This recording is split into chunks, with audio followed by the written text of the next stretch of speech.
அஸ்ஸலாமு அலைக்கும். இந்த மினி விலாக் நேற்று எடுத்திருந்தது தான். நேற்று ஒரு என்கேஜ்மெண்ட் ஃபங்க்ஷனுக்காக தான் கிளம்பியிருந்தோம். யாருக்குன்னு பார்த்தீங்கன்னா இவங்களுக்கு தங்கச்சி முறை ஆகுது. பழனியிலேருந்து ஒரு 1/2 hour ட்ராவல் தான். ஸோ போன உடனே லஞ்செல்லாம் ஃபுல்ஃபில்டாக சாப்பிட்டுட்டு ரிலேட்டிவ்ஸோட ஜாலியாக கொஞ்சம் நேரம் டைம் ஸ்பெண்ட் பண்ணிவிட்டு அகைன் அங்கேருந்து கிளம்பிட்டோம். வர்ற வழியில் ஒரு இடத்துல பார்த்திங்கன்னா நிறைய வாத்து கூட்டமாக இருந்துச்சு.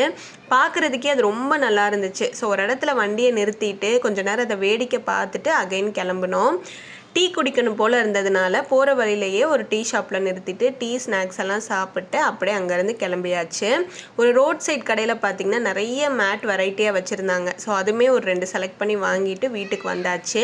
வீட்டுக்கு வந்தோன்னே எப்போதும் போல தான் காலையிலேருந்து லியானுக்கு எதுவும் ஊட்டாததால் செர்லாக் ஊட்டிட்டு இசானுக்கு பாலாத்தி கொடுத்துட்டு டின்னருக்கு பார்த்திங்கன்னா எல்லாருக்கும் கோல்டாக இருந்தது, வேலையும் ஈஸியாக முடியும் அப்படின்றனால 1 pot ரசம் ரைஸ் தான் ரெடி பண்ணியிருந்தேன். ஸோ சாப்பாடை ரெடி பண்ணி வச்சுட்டு பிள்ளைங்களுக்கு சளி குறையவே இல்லை. ஸோ ஹாஸ்பிட்டல் போயிட்டு வரலான்ட்டு கிளம்பிட்டோம். போகிற வழியில் அப்படியே பாலும் வாங்கியாச்சு.